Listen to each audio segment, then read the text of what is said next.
Hi, and welcome to Mom Boss Chronicles. We are your host. I am Jen. I'm Sue. And we are empowering and inspiring people through meaningful conversations. So make sure to like and subscribe to listen to great content weekly. Welcome back to Mom Boss Chronicles. We have another guest with us here today. Very exciting, Davina Cremen. She is the founder and owner of Saxony Investments, along with her husband. I have had the opportunity to meet Davina last year. Our children are in school together, and getting to know you better and the projects that your husband and you do. Obviously, we love real estate, so I am so thoroughly impressed by you that I had to have you come on and talk about it. I have so many questions. Just first, how did you and Pat get into investing in real estate? What was the inception? And then I'll get to how the name Saxony, because I love that friggin' story. Okay, done. Yes. I was working at Monmouth Medical. Mm-hmm. I was doing events for their foundation, and he was running his check cashing business, which, Did you go to school for event planning? Marketing. Okay. Yep. So after college, you're like, I'm getting a job. I'm doing this. Yep. I wanted events. That's what I wanted. Yeah. I definitely didn't like the asking people for money part of it, but the parties and the events and knowing that we were raising money for the hospital was such a great cause. He just called me one day and was like, I found this house in Belmar. I think it's a perfect start for us. It'll be a great Were you guys renting summer. At this point? No, he wanted to buy it as a rental property for us to start this real estate journey. So we bought it, and summer 2, the back house garnered the highest summer rental price in all of Belmar. Oh my God. Which was crazy. Yeah. Crazy. I mean, we were, I think, high 20s. What year is this? This is 12 years ago. Amazing. Yeah, so about 12 years ago we started this. We did right. Yeah, we were fully managing it. So he was there cleaning up the throw up. It was the summer. It was a summer, rental. It was party central in Belmar. Hands on with it. Fully hands on. I mean, 18 girls blow drying their hair on a Saturday night, and now we're getting called while we're out to dinner to go fix the power. Yeah. I know exactly that's what it was. Scraping gum off the floor. It was something. Yeah. We were deemed a party house at some point, and then But that was your first team. That was our first one. And did you like it? We did. We loved it. And from there we just you got the bug. We got That's it. Where you we got just the kept bug. going. I feel like we have to keep looking for really cool opportunities. Yeah. And that's what Pat's really good at. Pat is he finds the properties, I do the design, and he does all the finding, the financials, that's all on him. Yep. And then I come in and do my part. The creative comes in. Fully separate as because an event planner, I get that. I haven't done them, but I get that, because you have a vision. Yeah. So, and it's nice because my brain doesn't work like numbers, analytical side. So for you to have the part. Yeah, I need him. I need him. So then when did it become, I want to do this full time?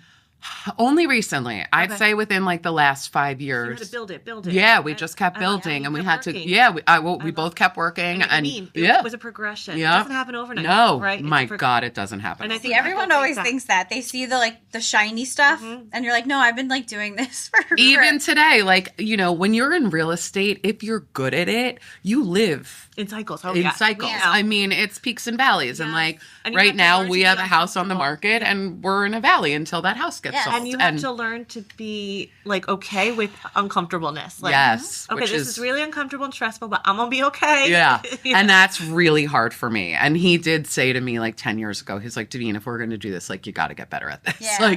You can't melt every time because this is what it is. Right. And high stakes. I've gotten better. Yeah. I'm not perfect, but I've gotten better at, trying to breathe through these harder times and say that, it's all going to be okay. It's hard to trust the universe. Yeah. And to trust these decisions with so many variables in the world. Well, and especially right now when you don't know what's going on and the tariffs. I mean, we just walked from 2 projects because they just wouldn't pencil it on paper. Yeah. So, and it's one of those things where you have to know when to go all in and also know when to be cautious. Yeah. Because in real estate, it's really easy once you're winning to be like, I want to keep winning and I'm keep going in. And then wait, I got to pull back. You have to kind of intuition, right? Yeah. It's a lot of gut. Yeah. It's a lot of gut. It's a lot of intuition. And it's also really paying attention to what's going on in the market. Right? Yeah. It's, it happens every time, right? You can have 10 wins and then you're going to have a fail, right? If you're in it long enough. If you're in it long enough, it's going to happen. We had a house in Interlake and we were redoing and we thought it was going to be a certain price. By the time we put it on the market, the whole market had blown up and we broke even. We didn't lose money, but It didn't thinking, pan out. Right. Thinking you're going to make $200,000-$300,000 and then you make none. And then you're like, all right, we're starting over. Next one. Let's go. Next one. And you can't let that hold you back. You can't. I know. You can't. If you do, it's out. Yeah. You're done. So there's Dark Jeter. Like how many failures people go through before they, actually get there. Totally I know. And if you're good enough, you have to fail. Right. You're yes, absolutely. Yeah. So you did the rental, and then what other projects? Then it started going into different types of projects. Yes. Then we actually bought our first personal home on an auction on the computer. How scary. It was sight unseen. No, funny enough, I knew the woman who owned the house. So I had been in there. Okay. And Pat found it on some auction.com or whatever. Yeah. And we're sitting in his office one day and we're just bidding. We're just bidding. And then it says we win. And I'm like, we win, but where's the house? Like, what did I win? Where is it? That was so scary. So scary. And then, where are you sending money? Like, how does this all work? You're like, is this all legit? Yeah, I'm like, I think this is fake. This didn't really happen. But it was legit. It was legit. We got it. Amazing. We redid it all by ourselves. Basically, this was our first blood, sweat, and tears. Blood, sweat, and tears. Brought in all our own crews to do each thing. Literally pieced it together. And then I didn't like living there. Oh, that's and I was like, right. Wait, what did you not like? Well, it was Allenhurst, which is beautiful, but it's a very summer community right now. Yeah. And I was walking the dog in the pitch dark. There's nobody's around. Yeah. And I'm like, I'm going to have kids. Who are they going to play with? Okay, What's going to happen? This is before the kids. This is all before the kids. Yep. But did you do well with that? We did amazing. That's awesome. We redid it for ourselves, thinking we were going to live there. The day we finished, I'm like, I just kidding. want to be here.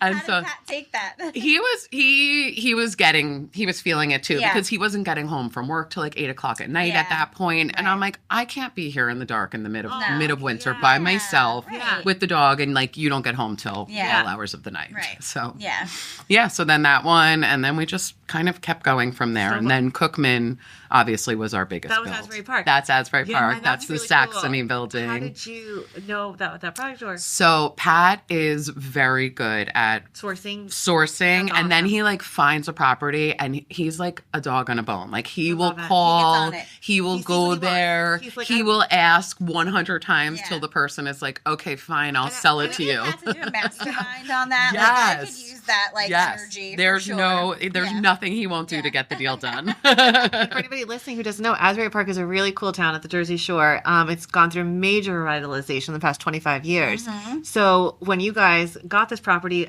it's when we're still in the middle of a revitalization. It wasn't fully there. I know. Cookman was starting to have some good businesses. We're taking a chance on it. Well, we bought a corner. We had to knock one part of the building down, keep one part of it, and then build above it, which also meant 2 years in front of the Asbury Park board. Right. Not an immediate gratification. That is nothing close to immediate gratification. Which is so interesting too, because at the end of the day, you guys are trying to revitalize and bring something good to the town. Exactly. Yeah. And they make you wait. More tax. Yes. But they put you through the ringer. Put you through the ringer. Oof, it was rough. I know. And then we started building in COVID, so that was great. Oh my gosh, I know. But no, it's a great building. It's fully done now. It's always rented. I mean, if somebody moves out, we have 10 people behind us. The location is impeccable. Yeah. Is the bottom commercial? Yes. Okay. It has Interwoven, that really cool clothing store. Awesome. Yeah. It's a really good clothing store. That's awesome. Yeah. So that she's a good anchor tenant. So I'm sure once that project was complete, you breathe a big deep breath. Yeah. Yes. That's your baby. Yeah, that was our baby. Before that, actually, we bought in Seabright. We bought an apartment building that was destroyed in Sandy. An opportunity. Another opportunity right next to Angelica's, which, if you don't know Angelica's, best restaurant on the shore. Can we get a reservation? Yeah, right. Shout out, Angelica. Shout out. So we bought that, and that was really scary because what did we just buy? Yeah, I didn't get it then either. When it's rough like that, and it was also you had some very interesting people living there at the time. We had to inherit them. We had to get them out. Okay. I mean, we're talking Jersey couches with no cushions. Jersey's tenant friendly, so it's hard to make moves without being very, careful of how you're making those moves. Yeah. But that was a big gamble. And we slowly restored apartment by apartment, one by one. And then somebody came in and offered us a ridiculous amount of money, and we just took it and put it in Cookman, right? So like our money is never ours. Right. It's constantly moving into other projects. So I saw a quote the other day, and it was like, wealthy people make money work for them, and like, poor people spend money. Like, and it's so true. It's like, how do you build wealth? You just have to keep making keep using it. Keep working. Mm-hmm. And that was so smart, because you could have taken that money. You could have I could have done a lot of things with it. Right. Set it here and there. Yep. But you were like, no, we have to keep building this. Yeah. And that's not for everyone either. No, it's not. It's real estate is not for the faint of heart. It is definitely like, I don't think it's a gamble like the stock market, but I think it's a gamble that like the world changes on a dime and something happens, that whole investment could go up in flames. And there's a little more emotion in it, whether you want to say something or not. I get attached. Pat does not. I love it. Yeah, I really put my heart and soul into it. So it's your art piece. Yeah. You know what I'm saying? Yeah. Right. And it's my brand. Yeah. And it's so like what I'm trying to put out there. Mm-hmm. Yeah. And you see it come from such transformation. Yeah. Especially a shithole, right? Oh my God. So Asbury. That was so good. So the house we're doing right now was 5 apartments. It's one of the oldest houses in Asbury. Wow. It was built in 1880. Wow. And it was hoarded from top to bottom. Like when we first walked it, I couldn't see doorways. I couldn't see windows. I had to like make him make me a path to get through the actual home. And it's a big property? It was about 2,800 square feet. It was broken up into 5 apartments with a back house. But neglected. Fully neglected. Wow. I mean, neglected. The man who was living there had to move up to the 5th apartment on the top floor that was this big because he had no more space for himself with all of his belongings. Yeah.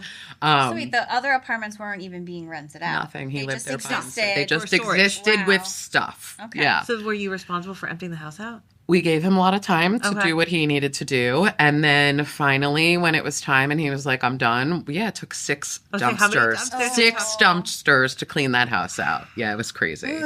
It was the front porch was being held up by a ladder. Oh my God. A ladder. Yeah. So we gutted the whole thing, ripped all the apartments out, made it into a single family, put an 800 square foot addition on with a full basement. Wow, so you're talking put a pool in. Like, this is full finished basement. Finished. Yeah. And this is how long, like, in the works, right? Like, oh man. Well, Pat called the man for 4 years till he finally agreed to sell us the property. Then we let him live there for 6 months. So it took about 11 months to do the full reno, and we're fully on the market now. That's not bad. 11 months. Yeah, 11 months was. That's not bad. Yeah. I was very happy with that. So. And it's so pretty. It is. It came out really good. Everything you picked. So I'm sure the neighbors are so happy. They are. We get a lot of thanks from the neighbors. Because you made an eyesore into now something 100%, beautiful, which 100%. Is what I love about real estate investing. I don't know why sometimes people think negative of it, but development and investing is such a beautiful thing for the community. Yeah. It's progress. It's progress. I want to see that shitty house that's dilapidated, now brought back to life 100%. With families living in it. Like, I don't understand. Progress is good. Yes. And I know that like we're in a housing shortage, and I feel like a lot of it is because towns and people resist the building or changes, and it's like, don't be afraid of it. It is progress. Yeah, embrace it. Right. Yeah. For sure. And it brings more people to the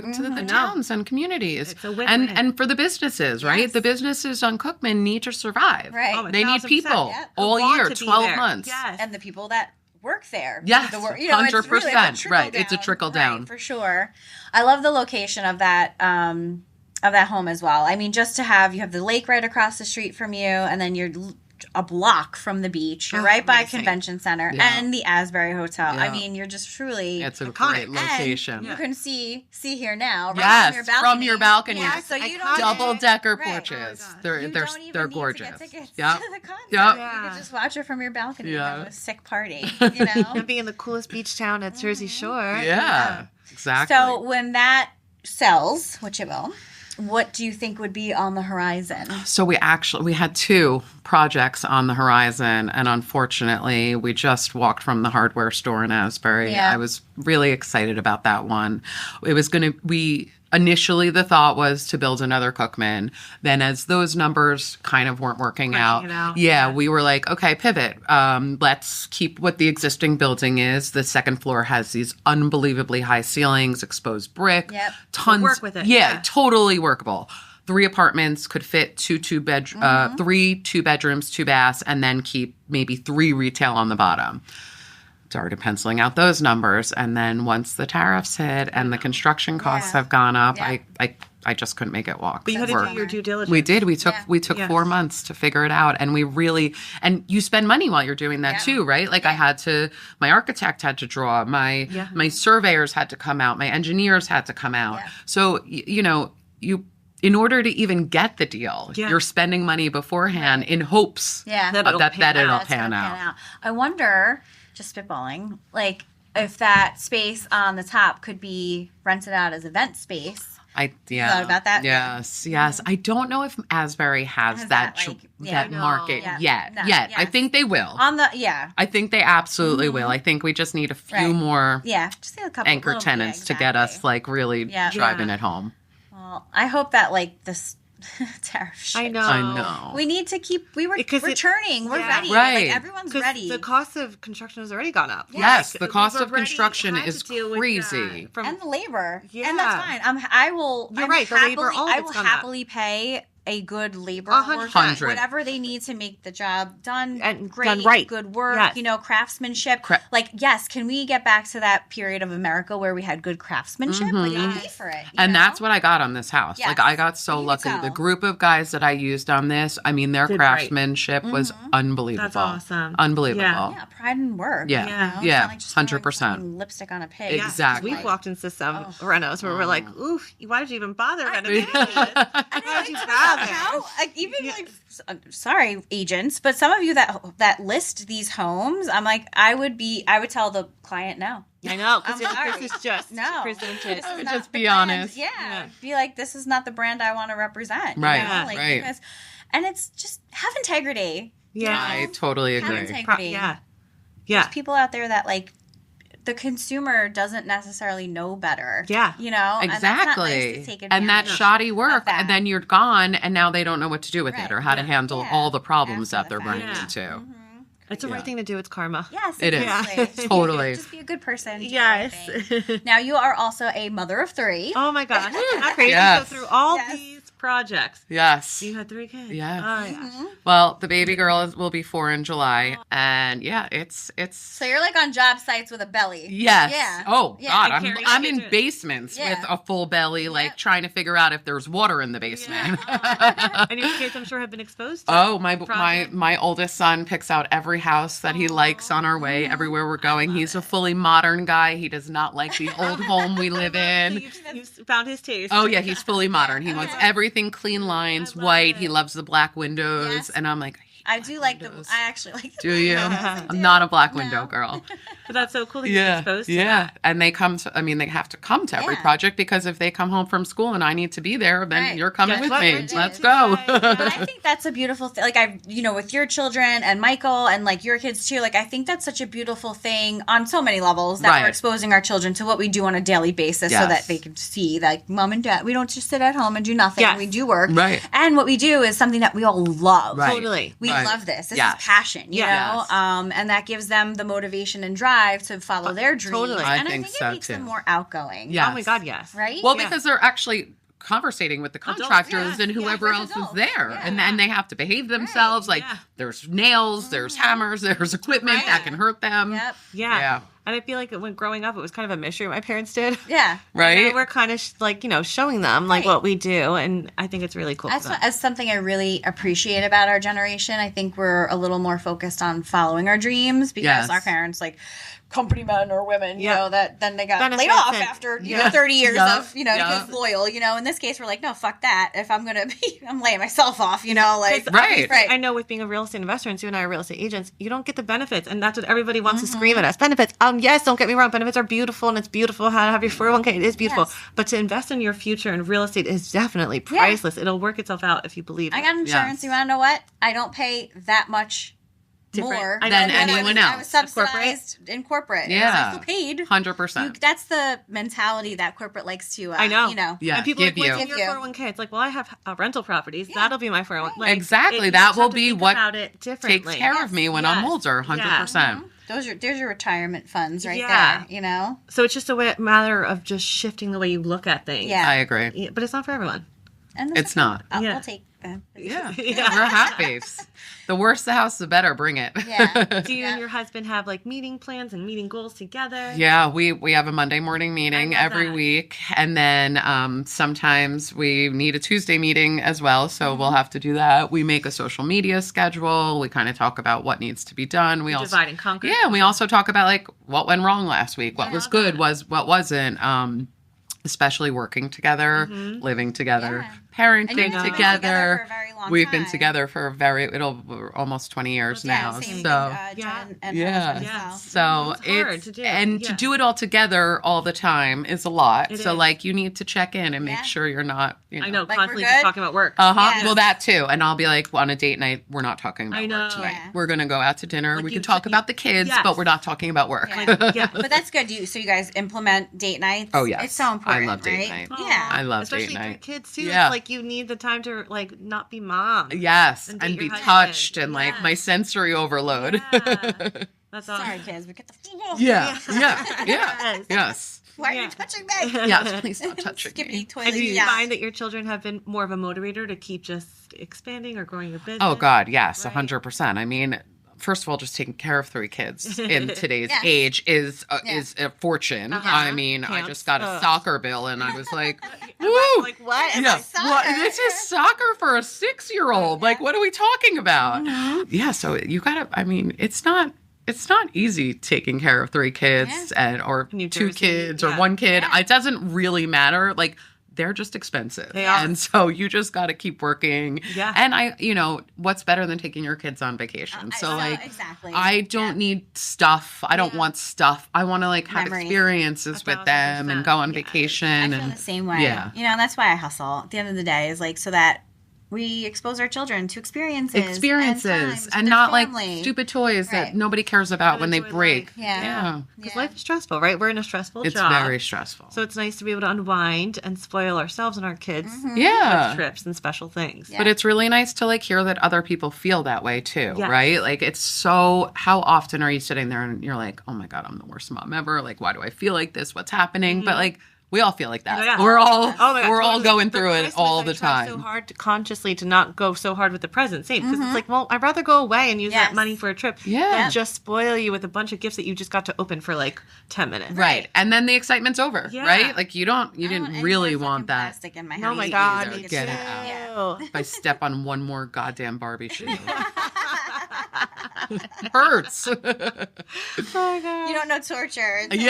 Stepping on a Barbie shoe. Or a Lego, right? We were talking about too how I think we were talking about playing pretend. I was never I don't like to play. I don't know how to play pretend. Me either. I don't have it in me. I'm not creative in that sense. Insane. And I think my brain is just fucking mush. At one point where I'm I can't. I don't want to. I don't want to sit on the floor and brush Barbie's hair. You can do it. I'll watch you. I'll watch you while you do it, but I'm not getting in there. I'll be here for morals. Did you want to go outside color with you? Yeah. Right. Color? I'll go outside and play basketball. Yeah, I will absolutely go outside. Yeah. The park. Yeah. Actually, one day me and Michael were just outside all day, playing basketball. I love it. And the end of the night, he goes, Mom, I had the best day ever. And told me that was so great. Our kids are amazing. Yeah. They really are. They are. I'm so grateful that we all get to experience life following our passion and show our kids that too. Because obviously being a real estate investor too does give you the flexibility, right? Yes, the time. And also with Pat, I think it's so important that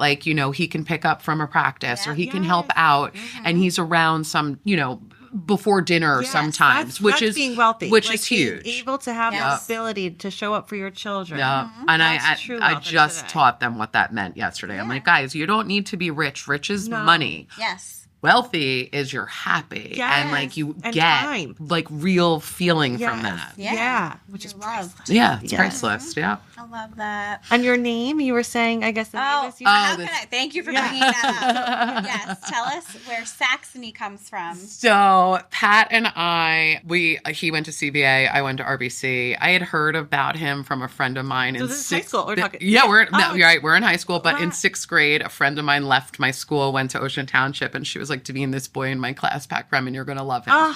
And I'm like, okay, great. Crazy? Oh my God. 6th And grade. never met him. Okay. Life goes on. Life goes on. You remember the name. I remembered the name. Oh, it's so funny. We got to high school. I started hearing the name a little more because he was a You're basketball that's the player, boy. and all the RBC girls like the CBA, basketball players and soccer players and baseball players. And I was having a party one night, and one of my friends was a very good friend of his, and there he was on my doorstep. And you're like, you're the best. I'm like, there he is. Oh my God. And whatever, hung out. And then he ended up becoming closer with my friend group. And then we were all in the same friend group. Yeah. Yep. And then we got together after college. So did you guys go to college separate? No, yep. He went to Manhattan College. I went to Muhlenberg in Pennsylvania. Went on. Yeah, but we still saw each other on breaks and summer stuff and whatever. And we were always flirty and whatever. But he had a girlfriend in college. I had a boyfriend. That's so cool. So you still experienced college. Yeah, fully experienced college. And then we started dating right after. Wow. And then the house that he had met me on that doorstep, I no longer lived in. He called the man who owns it, who happened to be my childhood dentist, and said, I'm going to propose to Davina, who was your patient, and you own her home now. If you see 2 people on the doorstep on Saturday at 5, it's us. Is that okay? And he was like, absolutely. I might be peering out the window. So Pat got me there by telling me that our real estate agent at the time knew it was coming up for sale, and did I want to get into it for old time's sake? Yeah. And so that's why I thought we were going there. I called my sisters. I'm like, guys, I'm going to our old house. This is so great.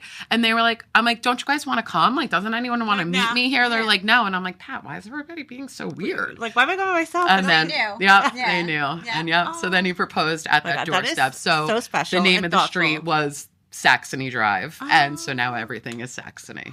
Isn't that so cute? Oh, that gives me chills. So special. She told me that story. I was just like, oh my fucking God. This the start is so of adorable. a beautiful union. Right. Yeah, a real union. Yes, totally. Kids, business, family, love, life. Yeah. That is so and beautiful. Giving back to the community and revitalizing. Oh my God, so yes. friggin' cool. Believing it. Yeah. Yeah. Thank you. Do you guys agree on certain projects or? Pat's definitely the leader on what we really attack, but in general, we're still hustling, right? We still spend time in the car, driving up and down streets, writing down addresses, sending letters. Because in real estate, it's a grind. That's you have to just keep working, right? And like we said, the inventory is so low. Houses are so expensive. So for people who invest like us, the margin isn't there. So the only way to get it is by sending these letters and finding something off market by yourself, because anything on the market is not going to give you a return. Yeah. And I would say, people are like, oh, is it a bad time to invest? It's never a bad time. Right? No. You just have to find the right project. 1,000%. Yep. You cannot be be cautious. You walk away from a project, but got to keep going. Keep going. Yeah. Otherwise, years will pass you by and you'll be like, damn, I should have. Right.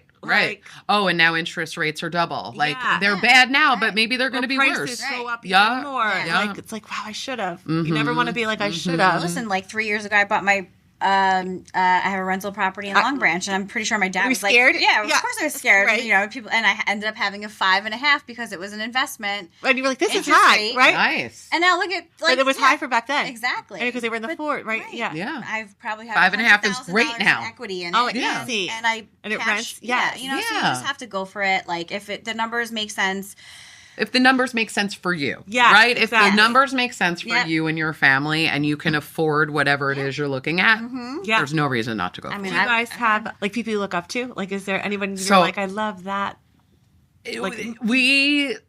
We've never had a mentor, and Pat's always been looking for one. I would have to say our business partner, Steve, I have to give a shout out, Steve Canino. He's the best. He's our business partner on the Cookman building. Yeah. And I would say that's what he's become for Pat. That's so awesome. It's so great. And his brain and the way it works is just so helpful to what we do. To be around, yeah, right? Yep. Yeah, And just listening to him. An expander. Yeah. They say that, like, sometimes, and even if it's on social media, like, something like people make you see the world differently. Yes, Yeah. 100%. You need an expander, Yes. someone to, like... But it's hard, right? Like, if you don't have a mentor and you go into these businesses, like, figuring it all out by yourself is scary. It is. Yeah. Absolutely. And we were there for a long time by ourselves. So it's no partners. We almost did everything on our own. So it was self-taught. Yeah. But a power couple, because you were like, we're going to do this. We're going to do it. We're going to sink or swim together. Yep. That is awesome. Very cool. Well, thank you so much for coming. Oh my God, my pleasure. Thank you guys so much for We're having gonna, me. We'll share your Instagram page when we post all of this. And you guys have to give a follow their next projects coming on. Do you post about your project? Yes, and we do. We actually just started doing like more social media with a social media guy. And like we've been getting some great traction. It's funny because people, I'm curious. I'm like, show me And more. I'm not a poster usually, so I think now that I'm actually posting on this, like people are like, oh, she is alive. She does like do things. And the universe will work in great ways because now that people know you do this, maybe you'll get more leads on like, hey, I know this distressed ugly house. Yep, like, bring it. That's my favorite. My neighbor's house is so ugly. I'm done. I'll take it. The uglier and the smellier, the better. I'm in. That's what we like. Thank you, Davina. Well, thank you guys. Thank you so much. We'll see you guys next week.